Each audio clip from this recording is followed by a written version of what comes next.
Hi everyone, my name is Farooq. I am from Patambi. Now I am gonna share you a New Year message. സുഹൃത്തുക്കളെ, ഏത് നിമിഷവും പൊലിഞ്ഞു പോയേക്കാവുന്ന ഒരു ജീവിതവും പേര് നടക്കുന്നവരാണ് നമ്മളൊക്കെ.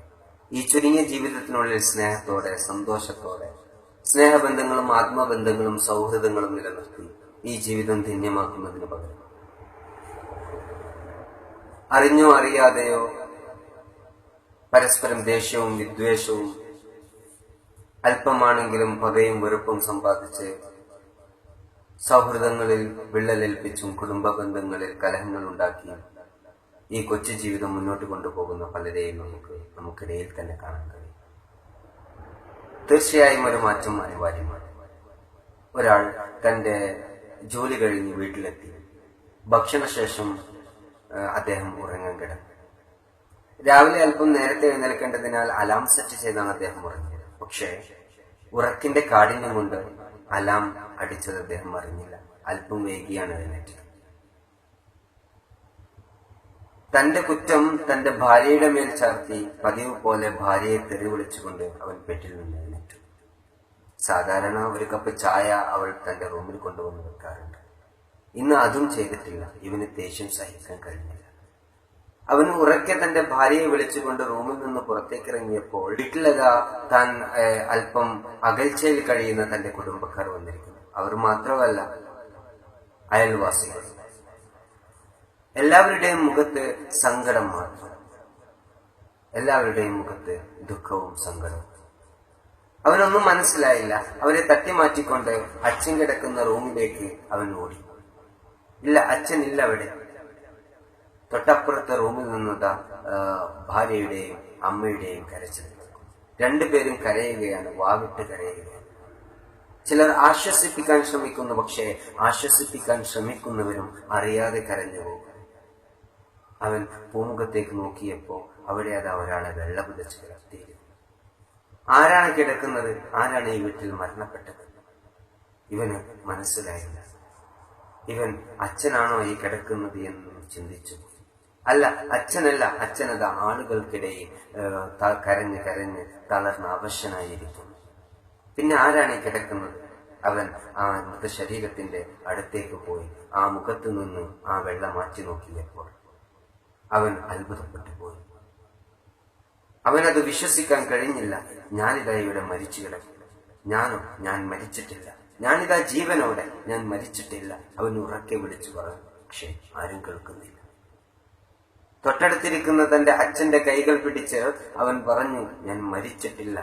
ഞാനിതാ ജീവനോടെ. എന്നെയൊന്ന് നോക്കൂ. പക്ഷേ അച്ഛൻ കേൾക്കുന്നില്ല. അവൻ തന്റെ ഭാര്യയുടെ റൂമിലേക്ക് പോയി. താൻ എപ്പോഴും ബുദ്ധിമുട്ടിച്ചിരുന്ന, പ്രയാസപ്പെടുത്തിയിരുന്ന, കുറ്റപ്പെടുത്തിയിരുന്ന തന്റെ ഭാര്യയതാ പൊട്ടിക്കരയുന്നു.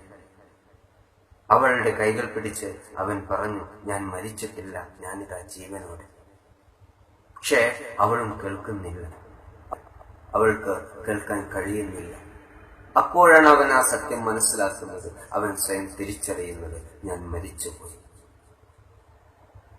എന്റെ സ്വപ്നങ്ങളും പ്രതീക്ഷകളെല്ലാം അസ്തമിച്ചിരിക്കുന്നു. ഞാൻ മരണപ്പെട്ടിരിക്കുന്നു. എന്നെ കാണാൻ വേണ്ടി, എന്റെ ശവശരീരം കാണാൻ വേണ്ടിയാണ് ഇവരെല്ലാവരും ഇവിടെ ഒരുമിച്ച് കൂടിയിരിക്കുന്നത്. ഇവർക്കെല്ലാം എന്നോട് ഇത്രയും സ്നേഹം, ഇവർക്കെല്ലാം എന്നോട് ഇത്രയും ആത്മബന്ധമോ?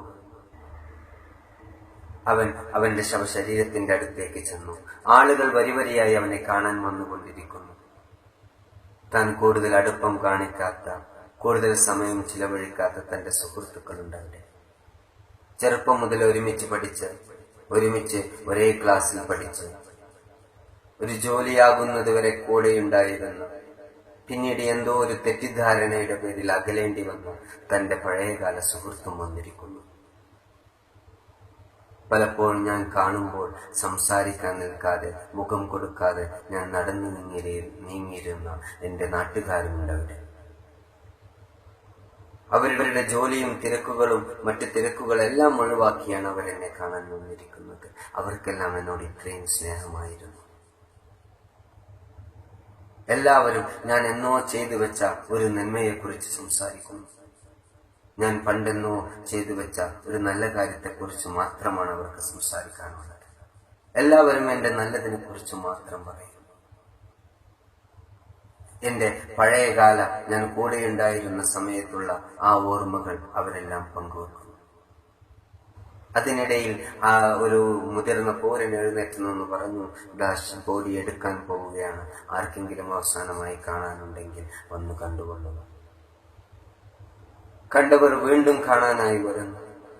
അവരെല്ലാം അവന്റെ ആ ശവശരീരം നോക്കി കരഞ്ഞു പോകുന്നു.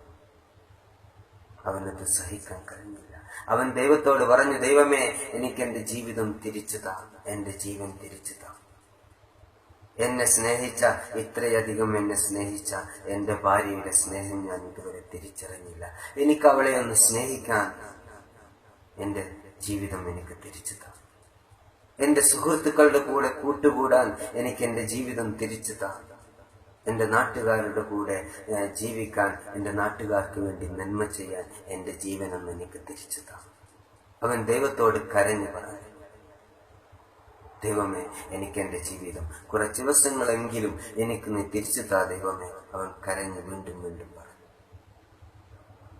അല്പം കഴിഞ്ഞപ്പോ അവന്റെ ഭാര്യ അവനെ തട്ടി വിളിച്ചുകൊണ്ട് ചോദിച്ചു, എന്താ മനുഷ്യ, നിങ്ങൾ ഉറക്കിൽ സംസാരിക്കുന്നത്?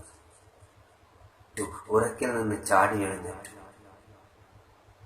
എന്നിട്ട് അവൻ തന്റെ ഭാര്യയോട് പറഞ്ഞു, ഇതെന്റെ രണ്ടാം ജന്മമാണ്. അതേ സുഹൃത്തുക്കളെ, ഇത് നമുക്ക് രണ്ടാം ജന്മമാണ്.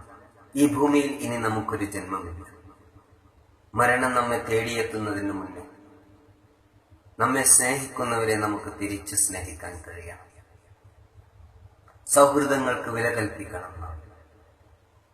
ചെറിയ ചെറിയ തെറ്റിദ്ധാരണയുടെ പേരിൽ, അതല്ലെങ്കിൽ മറ്റെന്തെങ്കിലും കാരണത്തിന്റെ പേരിൽ അകന്നു നിൽക്കുന്നവരാണ് നമ്മളെങ്കിൽ ഈഗോ മാറ്റിവെച്ച് തെറ്റ് സ്വയം സമ്മതിച്ച് നാം പരസ്പരം കൈകൊടുത്ത് സംസാരിക്കണം.